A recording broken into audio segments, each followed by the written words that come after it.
Sa darating na halalan, mahalaga na isulong natin ang mga ideya at pamamaraan sa matalinong pagboto, lalo't-lalo na sa hamon ng hindi patas na sistema ng politika natin ngayon.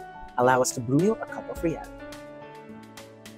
Unang-una, wag na mahuhulog agad sa mga popular na taktikang pangkampanya. Suriin natin ang ating mga kandidato. Ano ba ang kanilang mga plataforma?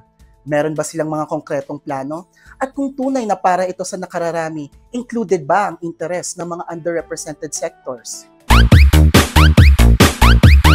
Pangalawa, marami mga impormasyon ang pwedeng makuha sa iba't ibang social media platforms. Ang trabaho natin ay maging critical rito. Tingnan natin ang intensyon, kung ito ba ay nasa patas na pangingilatis, merong konkretong basehan, or nais lamang nito magpakalat ng negative propaganda.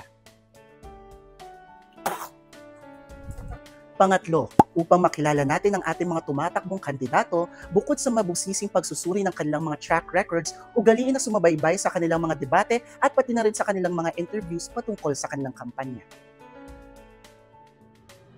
Mga kabataan, sa darating na halalan ngayong ika-12 ng Mayo, gamitin natin ang ating karapatang bumoto nang sa ganon ay maihalal natin ang mga taong katulad natin ay may malasakit sa pagbabago.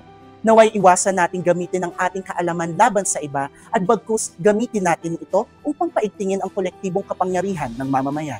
Sa panahong ito, practice your rights, vote wisely.